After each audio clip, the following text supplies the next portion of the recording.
નમસ્કાર, મારી Manjula Sarani official YouTube ચેનલમાં આપ સૌનું હાર્દિક સ્વાગત છે.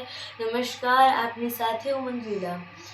આપણે જોયું કે બગદાણા બબાલમાં અનેક ખુલાસાઓ થયા, એક પછી એક મુદ્દાસર એ ખુલાસાઓ થતા આવ્યા અને ખુલાસાઓમાં અનેક બાબતો આવી. આરોપીઓ પણ પકડાયા અને આરોપી 8 હતા અને 8 આરોપીઓને રિમાન્ડ મંજૂર કરાયા, પરંતુ મુખ્ય આરોપી કોણ છે તે હજુ સુધી ન શોધી શકાયો. દરેક ખુલાસો થાય છે ને તેમાં કહેવાય છે કે મુખ્ય આરોપી કેમ ન શોધાયો. દરેક ખુલાસા પાછળ એક પ્રશ્ન તો હોય જ છે કે મુખ્ય આરોપી કોણ છે. વારંવાર આનો આ પ્રશ્ન અને આના પ્રશ્નમાં વારંવાર મુખ્ય આરોપી કોણ છે તો તેનું નામ આવે છે કે જયરાજ આહિર. હવે ખરેખર એ ખબર નથી કે આના પાછળ જયરાજ આહિર છે કે જેમણે હુમલો કરાવડાવ્યો છે અને આ બગદાણાના સરપંચ નવનીતભાઈ બાદલિયા પર આવો જીવલેણ હુમલો કરાવ્યો. આમ કેટલાય સમયથી આપણે જોઈએ છીએ કે વારંવારથી દરેક ખુલાસા પર જયરાજ આહિરનું નામ આવી રહ્યું છે. 8 આરોપીના રિમાન્ડ મંજૂર કરાયા, તેમને માર પણ મારવામાં આવ્યો, છતાં પણ મુખ્ય આરોપી ન શોધી શકાયો.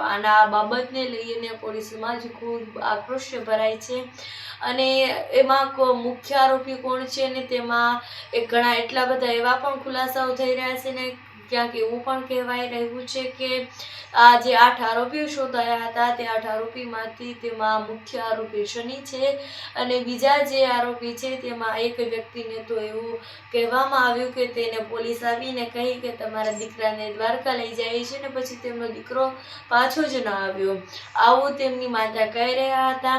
અને આ બાબત પર અનેક ખુલાસાઓ થાય છે ને તેમાં કોઈના ખોટા વાંક કાઢી રહ્યા છે. આમાં ખોટી અફવાઓ પણ છે, પરંતુ અમુક સાચી બાબતો પણ છે કે જેને સોશિયલ મીડિયામાં ખૂબ જ અત્યારે ગેજબ કરાઈ રહી છે. અને આમ જોઈએ તો આ મુખ્ય આરોપી કોણ છે તે હજુ શોધાયો નથી. SITની ટીમની રચના કરવામાં આવી અને આમ કેટલા બધા એવા કેસો હોય છે કે જેમાં SITની રચના કરવામાં આવે તો તેમાં માત્ર 4 કે 5 દિવસમાં જ બધા ખુલાસાઓ થઈ જતા હોય છે ને કેવી રીતે કેસ ઉકેલાયો આવા બધા ખુલાસાઓ થઈ જતા હોય છે. પરંતુ આ કેસ તો ખૂબ લંબાયો અને હજુ પણ આ કેસનો ખુલાસો નથી થયો. આ બાબતને લઈને પોલીસમાં જ ખૂબ આક્રોશિત છે. પરંતુ હવે આ ખરેખર કોણ મુખ્ય આરોપી છે અને આ SITની ટીમ છે તેમાં PI છે તેના પણ હવે તપાસ થશે. તેમાં કઈ PIએ ચૂક રાખી દીધી હશે અથવા તો પોલીસોએ કઈ તપાસમાં કસર છોડી હશે તો તેને પકડવામાં આવશે. તો હવે આ મુખ્ય મુદ્દો શું છે ને મુખ્ય આરોપી કોણ છે તે સમય જ બતાવશે. તો બાબત પર તમારું શું કહેવું છે કમેન્ટ્સ પર જરૂરથી જણાવજો.